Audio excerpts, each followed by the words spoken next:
बिस्मिल्लाहिर्रहमानिर्रहीम। अस्सलाम वालेकुम दोस्तों, आज मैं आपके लिए बहुत ही खूबसूरत और इंतहाई दिलचस्प कहानी लेकर आई हूँ। लेकिन कहानी शुरू करने से पहले आप सब दोस्तों से गुजारिश है कि अगर आप मेरे चैनल पर नए हैं या अभी तक आपने मेरा चैनल सब्सक्राइब नहीं किया तो इसे सब्सक्राइब कर लीजिए और बेल आइकन को ऑल पे कर लें ताकि दिलचस्प और बेहतरीन कहानियों का जो ये सिलसिला है बर वक्त आपको मिलता रहे। अमलियात की वजह से ज़िंदगी में अजीबो गरीब वाक़यात देखने सुनने को मिलते रहते हैं। कुछ अर्सा पहले की बात है, मुझे एक जानने वाले की फ़ोन कॉल आई कि मेरे बेटे की जिससे मंगनी है, इसने आपका जिक्र अपने ससुराल में किया था तो इनके घर कोई मसला है, आपको लेकर जाना है। तो मैंने जाने की हामी भर ली। अगले दिन अलल सुबह वक्त मुकर्ररा पर गाड़ी लेकर वो तैयार बैठा था। अल्लाह का नाम लेकर हमने अपना सफ़र शुरू किया। सफ़र शुरू होते ही हाल अहवाल के बाद वो कहने लगे कि मसला ये है कि मेरी बड़ी बहू की बड़ी बहन है, काफ़ी सालों से आसेब है, इसी के लिए हम जा रहे हैं। मैंने उनसे पूछा कि इसे आसेब ही है, ये आप कैसे कह सकते हैं? तो वो बोले, ना तो वो खाती है ना किसी से मिलती है, अलग अपने कमरे में खुद को बंद रखती है। खैर, बातें सुनकर मुझे ऐसा कुछ नहीं लग रहा था कि मरीज़ा आसेब का शिकार हो, और अक्सर ऐसा होता है कि मरीज़ जानबूझकर घर वालों को तंग करते हैं। ऐसे मरीज़ों के ड्रामे और इनके घर वालों की मजबूरी से जाहिल, आमिल और पीर बहुत फ़ायदा उठाते हैं। खैर, बातें करते करते हम साथ वाले शहर पहुंच गए। थोड़ी देर के बाद हम एक बड़ी कोठी के गेट पर थे। हॉर्न की आवाज़ सुनकर दरवाज़ा खोला गया। पोर्च में हम उतरे तो हमारा इस्तकबाल एक बारिश सफ़ेद दाढ़ी वाले बुजुर्ग ने किया। ड्राइंग रूम में पहुंचे दो तीन और घर के अफराद आ मिले और हमारे साथ ही बैठ गए। चाय और नाश्ता आ गया। इससे फारिग होकर वही बुजुर्ग बोले कि आपको तकलीफ़ इसलिए दी है कि मेरी पोती, जो कि बहुत ही ज़हीन थी, बचपन से हर क्लास में पहली दूसरी पोजीशन लेती आई है। इसकी इसी जहानत और शौक़ से हमने इसे मेडिकल में दाखिला दिलवा दिया। वो बहुत खुश थी और दिल लगा कर पढ़ रही थी।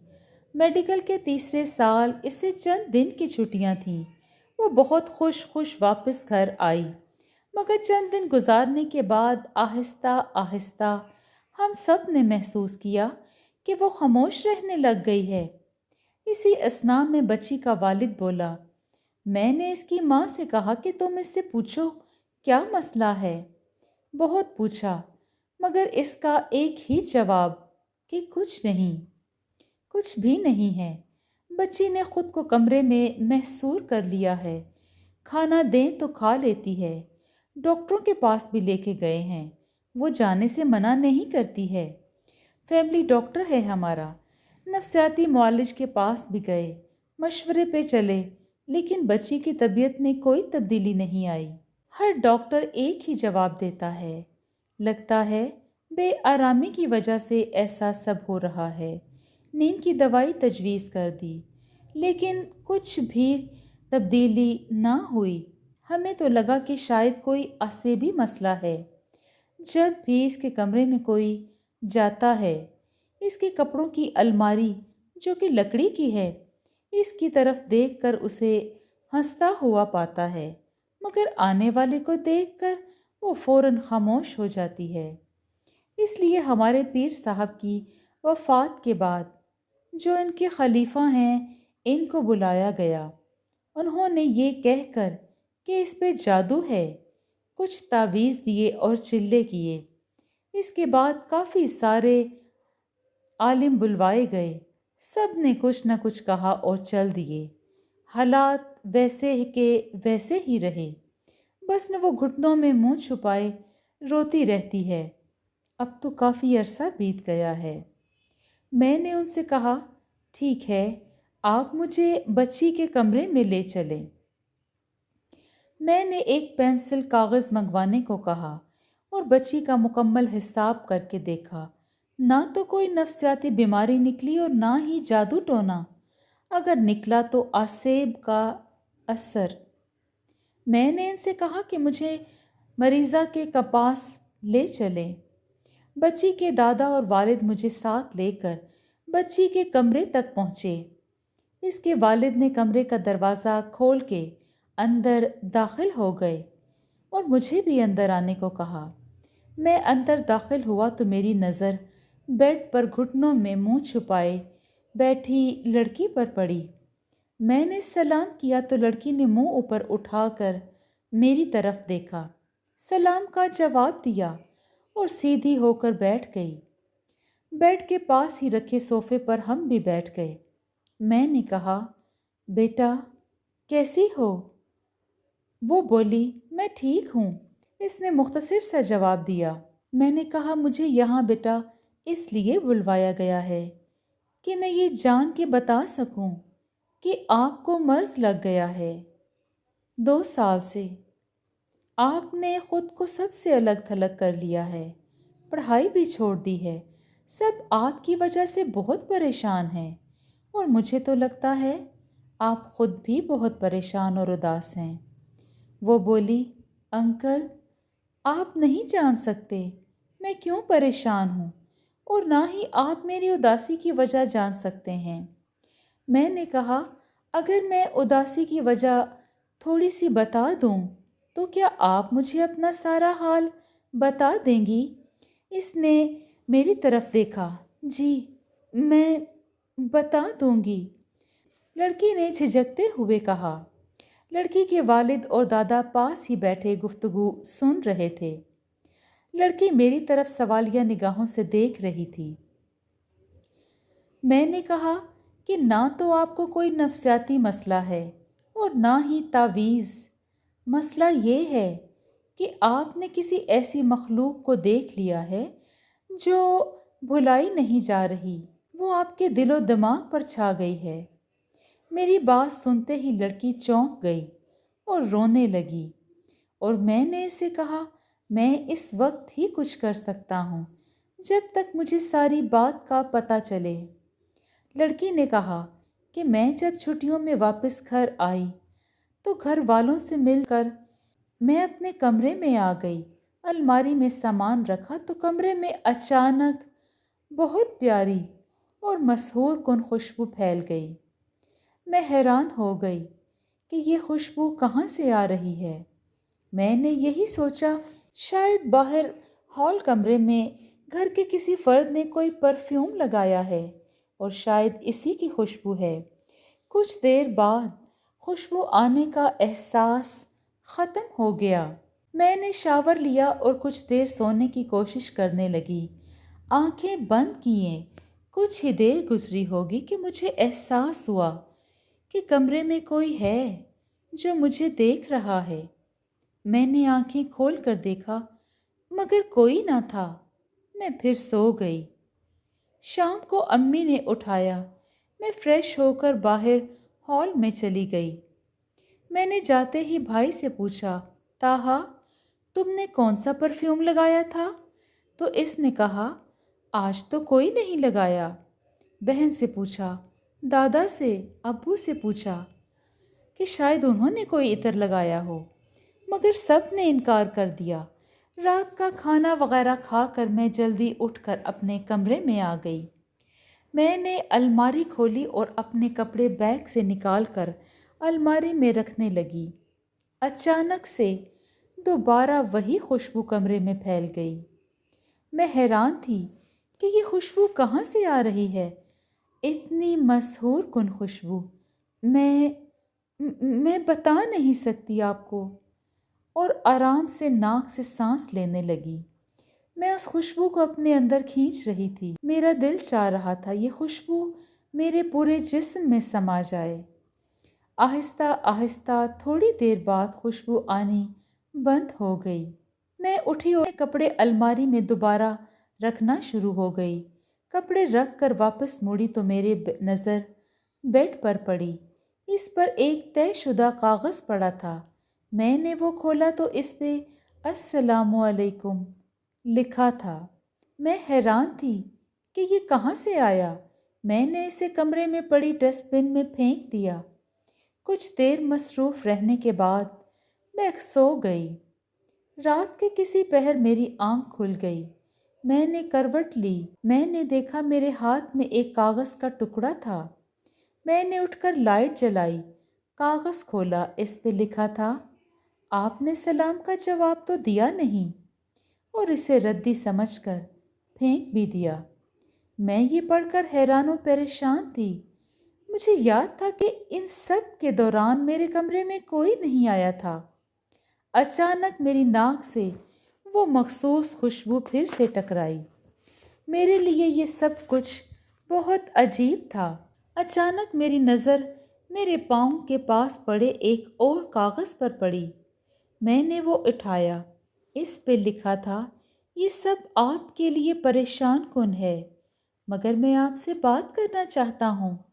मुझे आप अच्छी लगती हैं। मेरी हैरानी अब तजस्सुस में तब्दील हो रही थी। मेरी जगह और कोई होता तो शायद कब का कमरे से डर कर भाग चुका होता, मगर वो खुशबू ऐसी मेरे दिलो दिमाग को मसहूर कर रही थी कि मुझे खौफ का एहसास तक न था।